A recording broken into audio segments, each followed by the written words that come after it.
what are some of the big takeaways from week one? Well, I think the great takeaway is, I think second quarter, especially like about the 8-minute, 7-minute mark of the second quarter through probably the 4-minute mark of the third quarter. I mean, we went toe to toe with them. I think what happened was anxiety got the best of us in the first half quarter, the unknown a little bit, and then I think really the fourth quarter, fatigue took over, especially defensively. It's 95 snaps. So I think once they settled down, they played really well. I mean, it was probably a 17-14 ball game if you look at it just from that perspective. And after that, they took over because fatigue took over from us. 95 snaps, that heat, took a little toll. Speaking of settling in, it seemed like especially that was true in the passing game. Once Peyton had some time back there and he was able to kind of get a feel for it, it seemed like the second half it was like night and day out there. Did you kind of see the same from him? Well, I don't know about night and day, but I think what settles down is the offensive line did better. It was a whole brand new, it was a brand new defensive scheme. So there were some unknowns from our offense. We had to make some adjustments. Our coaches, I think, do a fantastic job with adjustments, and they made those throughout the first quarter. So that helped the whole line play better. Coughlin did a really good job with adjustments, which protected Peyton, which gave you more comfortability as a quarterback. And the receivers, came into their own from the standpoint of learning a new person covering you. You go against the same guy covering you for 15 snaps in spring and 29 practices before that first game. You get comfortable with, our guys going against our guys. So I think there was a learning process and a learning curve, especially for our young receivers. Something you said post game. You said you felt like that you guys might not see it, but we're actually better than we have been in the past 3 years. What stood out? What specifics did you see that made you say that? I think just as a whole football team. I mean, no disrespect from anybody, but these BCS games we played, we were young, we were raw. When we first got here last year, I thought we were a much better football team, even though we only won 3 games versus the 4 games. We were a much better football team. And we gave up 70 points, This week we didn't give up as many, and we played the 25th ranked team in the country. Oh, by the way, they're pretty damn good.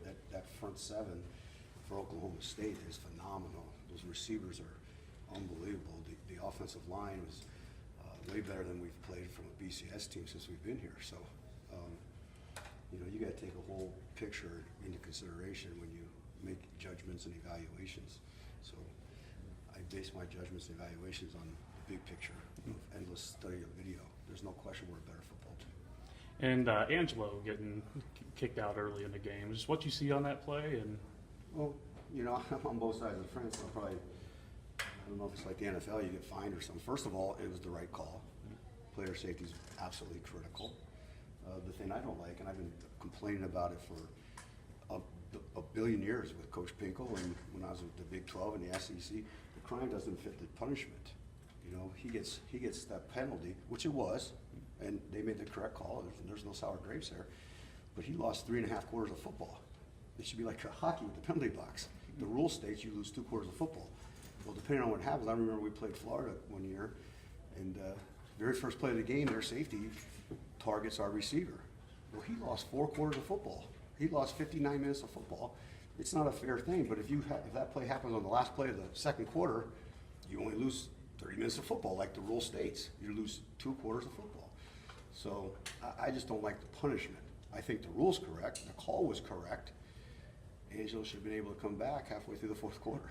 In my opinion, it should be a 30-minute penalty, and then it's consistent for everybody. Holding's 15 yards. Don't matter who holds, it's 15 yards. It's not, well, it happened this time in the game, so it's 18 yards. So that's my only gripe about the penalty. Was it a penalty? Absolutely. He should have lost 30 minutes of football. And to lose a guy like him, he's one of your leaders on the team, one of your best players. Just to not have him for the rest of the game too. Yeah, that's what it really should. I don't go there. You should know me by now. I don't. Okay, he made a mistake, got a penalty. Someone step up. Let's keep going and play football. I don't have time to think about that. I don't have time to think about it right now. Now we got him back. Let's learn from our mistakes and let's keep moving forward. You talk about safety and just the rule needs to be there, keep people safe and whatnot. There's a big conversation around football right now. Just kind of, is it getting soft? Do you kind of see any of that, or? Well, I think there's a multitude of conversations to be had. personally, and when a kid uses the crown of his head, okay, I think that becomes safety issues. When somebody the quarterback's sliding and a guy spears and jumps on him, I believe there's safety issues. But if you look at he's hit above the shoulder to the head. His eyes are up, which we teach, okay? I thought it was a great hit. I think football's a great collision sport, and I think it's, you know what, if you go walking across Glenstone when the light's green, you're probably gonna get hit by a car, okay? When you go play college football, you're probably gonna get hit. That's the game. So, I don't know, I don't understand it all. I really don't. Now, if he ducked his head and used the crown of his head, now we're talking about something different, but that, and you know, the player was also in the moment of bending his knees, being low. You know, it's just a beautiful tackle. If the kid wouldn't have bent his knees, which he should have because he's an athlete, we don't have the helmet to helmet. His eyes were up, and we move on from there. So there you go. It's okay, you can come do it with me, dude. Come on. Last week you were talking about being excited to see what leaders would step up. Obviously, camp is one thing. That first game, especially under the lights there, is another. Who were you able to see that kind of stepped up as a leader in that week one? I think we had a lot of guys stepping up. You know, I think on the sidelines, the defense did a good job. I really do think they did a good job. We're giving up points. Guys were encouraging each other, and I say guys, I'm talking about the multifaceted of the guy. You know, Steckel did a fantastic job. He's doing a good job at verbally talking to people. Cam Carter and Jared Bishore were doing a great job. Darius Joseph was a standout, you know.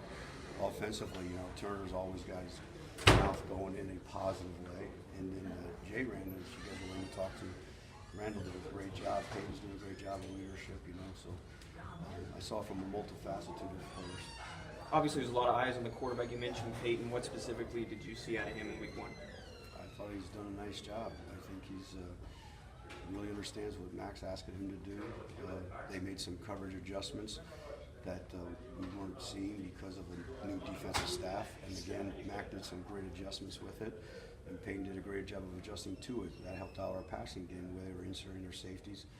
Mac saw that, recognized it, and came back to some answers, which helped the passing game, and Peyton did a great job of adjusting to it. So, you know, the whole program's growing up around it. And Peyton being in his second year is more comfortable. I think first of all, he's a very intelligent guy. Wants to be a doctor, you know. I promised him that, you know, he's still my quarterback for a couple of years. I get free doctor appointments for life, you know. So I might have to get help from a gunshot wound from my wife or something, but if I don't start winning. You talk about Peyton.